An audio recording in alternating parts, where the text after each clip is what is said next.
Jeanne vient de souscrire une complémentaire santé chez CNP Assurances. Jeanne est satisfaite de sa complémentaire santé, mais elle est un peu perdue. Complémentaire santé, mutuelle, contrat frais de santé, est-ce la même chose? Oui, faisons une présentation rapide pour bien comprendre le système de remboursement. Le système de remboursement est composé de deux organismes, la Sécurité sociale, commune à tous, et l'organisme de complémentaire santé ou mutuelle santé qui diffère d'une personne à l'autre. Ce sont ces deux organismes qui participent en tout ou partie au remboursement des frais de santé. Elle peut également prendre en charge tout ou partie des frais de santé non remboursés par la Sécurité sociale pour des médecines douces et chambres particulières par exemple. Les frais de santé sont répartis selon plusieurs postes de dépenses. Médecine générale et spécialisée, hospitalisation, médecine douce, soins dentaires, aides auditives et optiques. Les différents niveaux de prise en charge sont présentés dans le tableau de garantie accessible depuis votre espace personnel. Ces prises en charge sont présentées par poste de dépenses et indiquent le montant de prise en charge.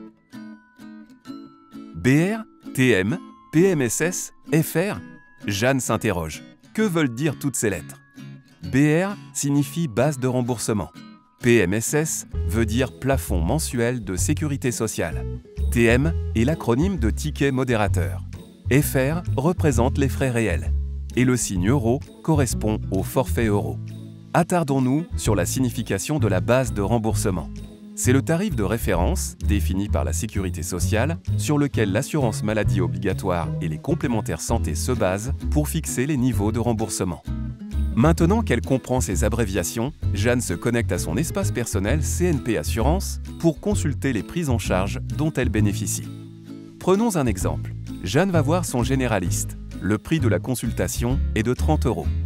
Pour ce type de consultation, les remboursements associés de la Sécurité sociale et de la complémentaire santé s'élèvent à 100% de la base de remboursement qui est fixée à 30 €, soit un tarif identique au coût de la consultation. Grâce au niveau de garantie souscrit auprès de sa complémentaire santé, Jeanne bénéficie d'un remboursement à 100%. Sur ces 30 € de frais de consultation, Jeanne va percevoir un remboursement de la Sécurité sociale prenant en charge 70% de la base de remboursement, soit 19 €. La complémentaire santé, quant à elle, prendra en charge les 30% restants, soit 9 €. Jeanne devra uniquement régler un reste à charge de 2 € correspondant à la participation forfaitaire. Prenons maintenant l'exemple d'un médecin spécialiste. Jeanne consulte son ophtalmologue qui pratique des dépassements d'honoraires au tarif de 67 €. Pour ce type de consultation, les remboursements associés de la Sécurité sociale et de la complémentaire santé s'élèvent à 100% de la base de remboursement qui est fixée à 23 €, soit un tarif inférieur au coût de la consultation.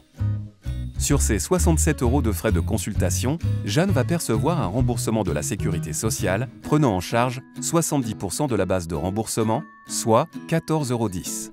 La complémentaire santé, quant à elle, prendra en charge les 30% restants, soit 6,90 €. Jeanne aura un reste à charge de 46 €, 2 € correspondant à la participation forfaitaire et 44 € correspondant à la partie des frais non pris en charge. Le reste à charge de Jeanne dépend du niveau de garantie souscrit auprès de sa complémentaire santé. Mais c'est quoi la participation forfaitaire? C'est une contribution à la charge des assurés sociaux pour chaque consultation et acte médical et pour chaque examen de radiographie ou de biologie. Cette somme est déduite des remboursements de la Sécurité sociale et ne peut pas être prise en charge par la complémentaire santé. Il reste des frais à la charge de Jeanne. Pourquoi? D'abord, parce que la participation forfaitaire n'est pas remboursée par les complémentaires santé. Ensuite, car le remboursement de la complémentaire santé varie selon le niveau de couverture souscrit. Et pour la prise en charge des médicaments, comment ça marche? Le médecin généraliste de Jeanne lui a prescrit des médicaments. Elle se rend à la pharmacie.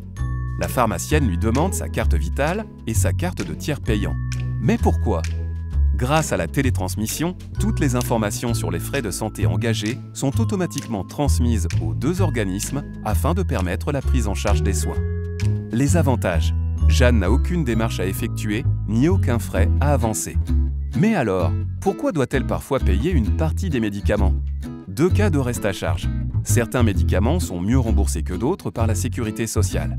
Certains médicaments ne sont pas remboursés du tout. Les remboursements de la complémentaire santé peuvent également varier selon les médicaments. Suite à sa visite chez l'ophtalmologue, Jeanne doit changer de lunettes et se rend chez son opticien qui lui parle du 100% santé. Le 100% santé est un dispositif qui permet d'accéder à une sélection de verres et montures remboursés intégralement. Certaines prothèses dentaires et aides auditives peuvent également être intégralement prises en charge dans le cadre du 100% santé. Bien informée, Jeanne est rassurée pour ses futures dépenses de santé.